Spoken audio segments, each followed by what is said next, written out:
اعوذ باللہ من الشیطان الرجیم بسم اللہ الرحمن الرحیم۔ کتاب بخاری شریف آداب کا بیان، حدیث نمبر 803۔ حضرت ابو ہریرہ رضی اللہ عنہ سے روایت ہے کہ جناب مصطفیٰ صلی اللہ علیہ وسلم نماز کے لیے کھڑے ہوئے تو ہم بھی آپ کے ساتھ کھڑے ہو گئے۔ اتنے میں ایک دیہاتی نماز میں ہی دعا مانگنے لگا، اے اللہ، مجھ پر اور محمد پر رحم کر اور ہمارے علاوہ کسی اور پر رحم نہ کر۔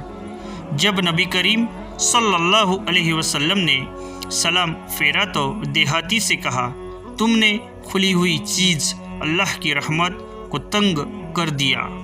وضاحت: آپ نے اس دیہاتی پر اس لیے اعتراض کیا کہ اس نے اللہ تعالیٰ سے تمام لوگوں کے لیے رحم و کرم مانگنے میں کنجوسی سے کام لیا تھا۔ فتح الباری۔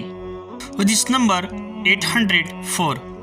حضرت نعمان بن بشیر رضی اللہ عنہ نے کہا کہ جناب مصطفیٰ صلی اللہ علیہ وسلم نے فرمایا، تم مسلمانوں کو ایک دوسرے پر رحم کرنے، دوستی قائم رکھنے میں اور مہربانی کا برتاؤ کرنے میں ایک جسم کی طرح دیکھو گے۔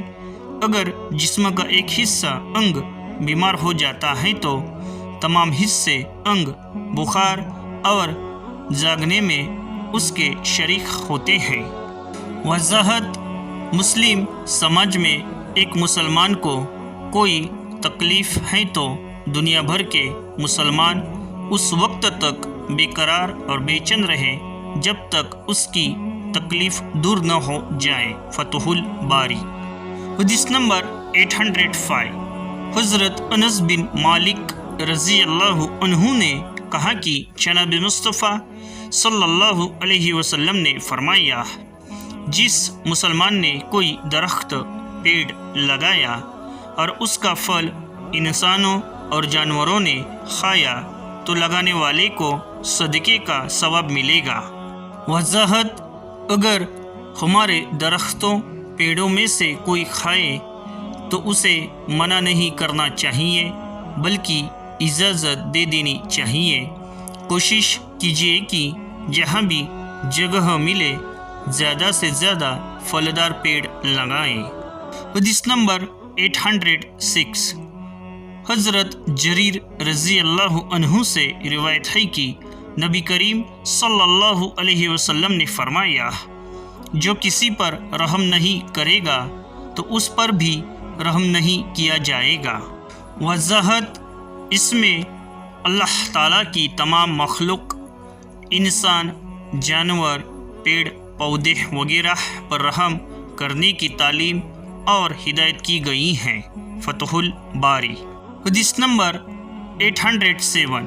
حضرت عائشہ رضی اللہ تعالی عنہا نے کہا کہ نبی کریم صلی اللہ علیہ وسلم نے فرمایا، حضرت جبرائیل علیہ السلام نے مجھے پڑوسی کے ساتھ اچھا سلوک کرنے کی اس قدر تاکید کی، مجھے خیال گزرا شاید اسے میرا وارث قرار دے دیں گے۔